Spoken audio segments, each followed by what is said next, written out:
G'day. Welcome to the third series, the third video in the series of our food entrepreneurship video, which is on cancer-causing food. Should I be concerned? I'm Dr. Philip Button from the Food Entrepreneurship Academy, and in this particular video, I'm going to be taking you through some pretty heavy like risk factor statistics, some actual information out of journal papers, actually, which actually talk about percentages and risks for cancer from different types of food source and that sort of thing. So up until now, we've taken a bit of an overview approach, taken it pretty light in our general approach, but in this particular video, we're going to be looking at some facts and figures on that. So I'm going to share my screen, and then we'll start discussing that topic.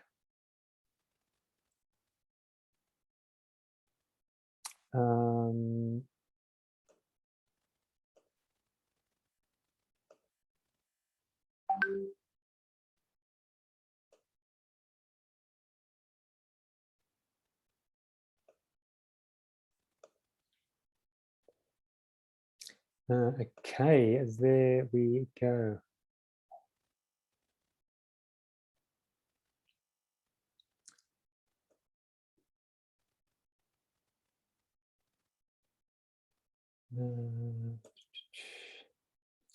Okay, yeah, so as I said, this is our cancer-causing food. Should I be concerned?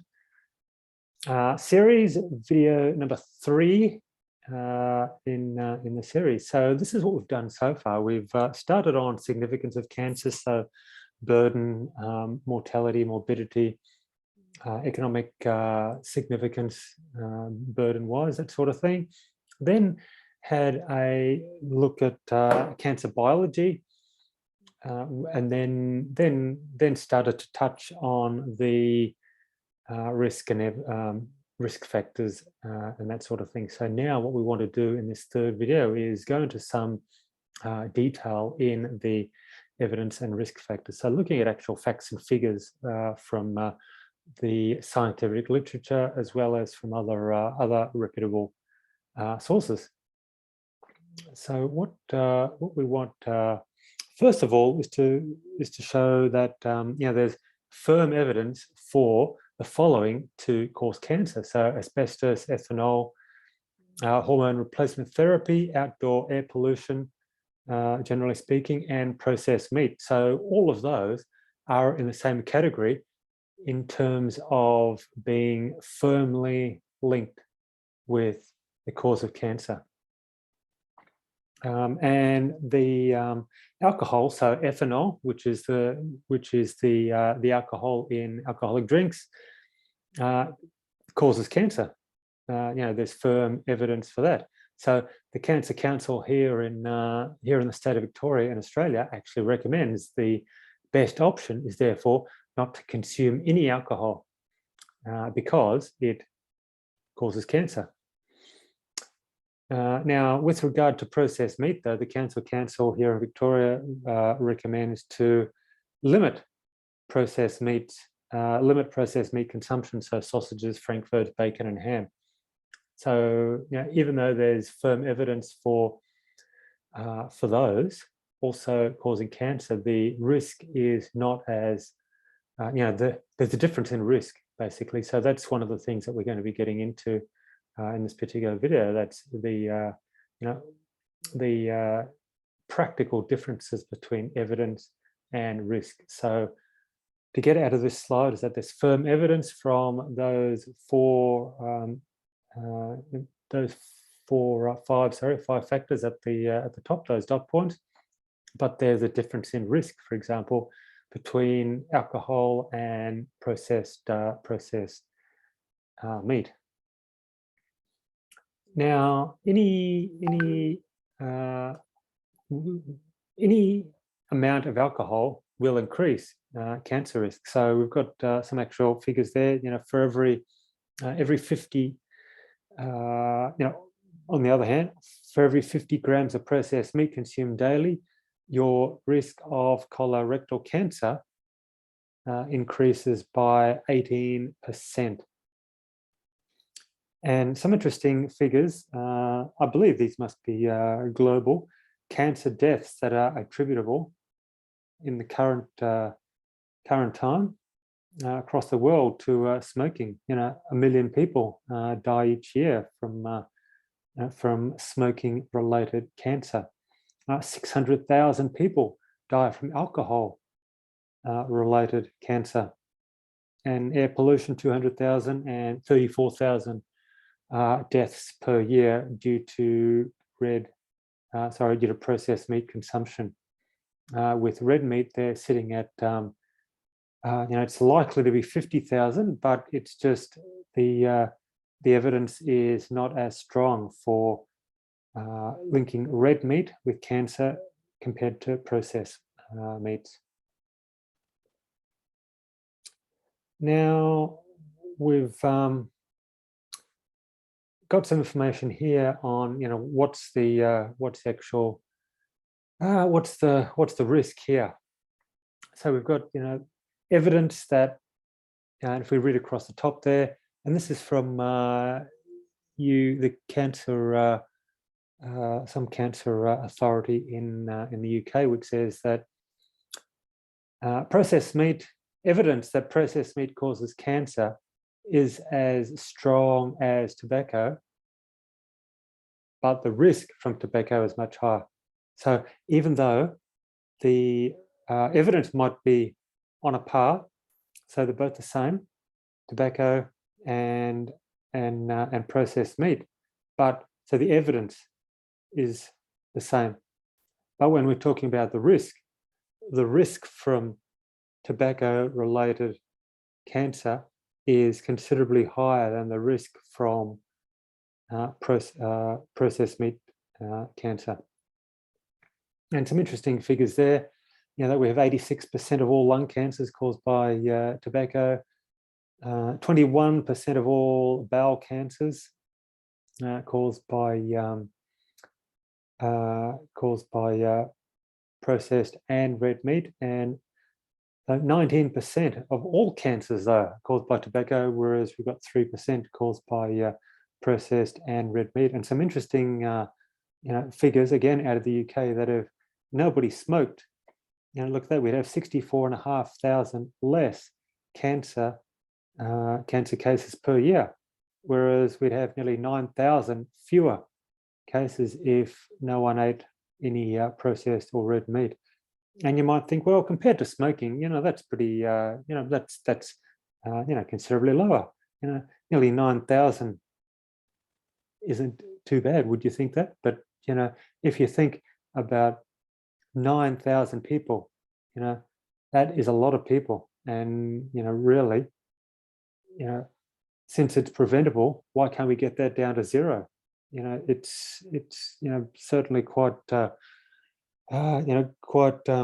quite achievable, because that's what it says. This is the number that could be prevented. So if we eliminated smoking, we'd have 64,500 less cases of cancer. If we eliminated the consumption of red meat and processed meat, we have 8,800 cases fewer in the UK. And so it's really achievable if people just abstain from those. And this is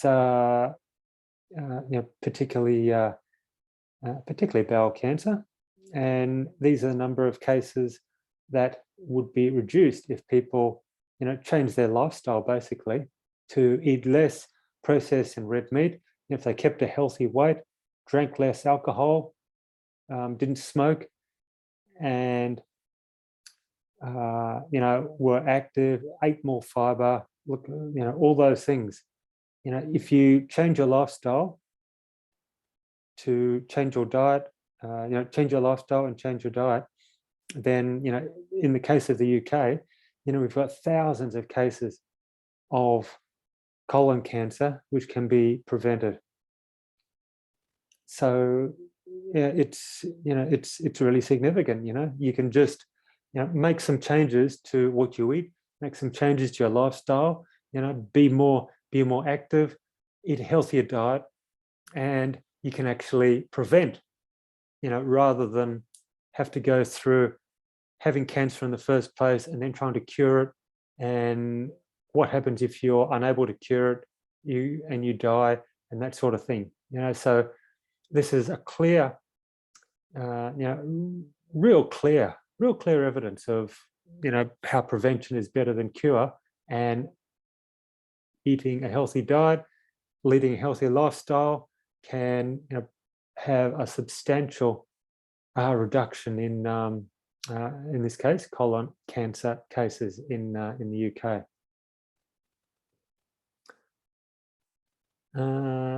Okay, now what I'm going to do here, I've just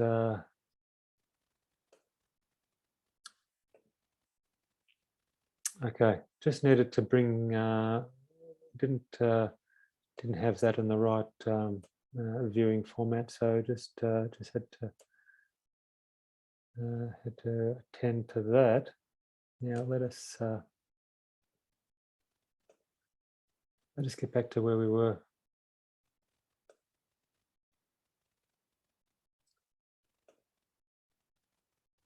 Okay, yeah, so evidence of risk. So, these are some figures out of various journals, cancer medicine and nutrition reviews here. And it says, so the one on the left, with regards to red meat, the highest intakes of red meat are associated with these various lifestyle diseases. So, yeah, colorectal cancer, 220% increase. But, we've also got diabetes, cardiovascular disease, as well as all those other cancers from, an increase in risk from consumption of red meat. Then we've got processed meat, which increases type 2 diabetes as well by 55%, cardiovascular disease by 14%, and all of those cancers which processed meat consumption increases the risk of. So stomach cancer, thyroid, brain glioma, colorectal, esophagus, colon, ovary, kidney, breast cancer, all of these you have an increased risk from through consumption of processed meat. That's in addition to diabetes and cardiovascular disease. Now, interestingly, on the text on the right there, fermented soy foods were also associated with a high risk, of stomach cancer, up to 26%. So what we're trying to do here is, really prevent. Of course, we're trying to prevent cancer, but we're trying to present both sides, because we're not all about saying meat, red meat, processed meat, alcohol, smoking. All of those things are the only bad things. While they do have many detrimental effects on health, we're here to present the whole evidence for all different kinds of foods. That's why in the previous session we spoke about milk, calcium, casein, those sorts of things, and here we're talking about fermented soy foods, which can have up to 26% higher risk of stomach cancer. So out of Cancer Medicine, down below there, volume 4, page 936, says, and I'll just read that: frequent intake of pan-fried beef steak and oven-broiled short ribs or spare ribs may contribute to colorectal cancer risk through a mechanism that may include HCA formation. And so HCA is these particular chemicals that are formed during the cooking process, and we'll get more into those. We briefly mentioned those in the last session, and in the next session we'll get into those and speak a bit more about that in the context of barbecuing and lifestyle and that sort of thing. Now, with meat consumption in adolescents and breast cancer risk. Now, this is an interesting study out of the International Journal of Cancer, volume 136 in 2015. And in this and in this case here, we're talking about the impact that happens, years later. So we're talking about people, or women, girls that have red meat consumption during adolescence, and you can read it there. Greater consumption of total red meat in adolescence was significantly associated with higher pre-menopausal breast cancer risk. So those girls that ate more red meat during their adolescent years were more likely to develop breast cancer before the onset of menopause. And the other part highlighted in yellow, the replacement of 1 serving per day of total red meat with something else. So, other types of meat or other types of plant-based protein sources, had a 15% lower risk overall of breast cancer. So we're not talking about, going, vegetarian or vegan in this particular case. Just eliminating red meat had a 15% lower risk. And yeah, so down below, higher intake of meat, particularly red meats, significantly increase the risk of esophageal adenocarcinoma. So yeah, this is just something to think about, that what you do now can have an impact 20, 30 years, of course, down the track. So you might be enjoying your daily steak and red meat, minced burgers or spag bowl or something like that, but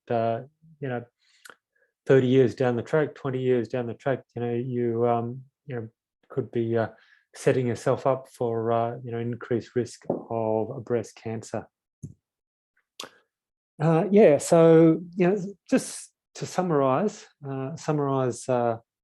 really here, and I'm going to go through these one by one and just reiterate. So we've got breast cancer, or I should say, drinking at least 1 serve of alcohol per day has a 30% increased risk of breast cancer.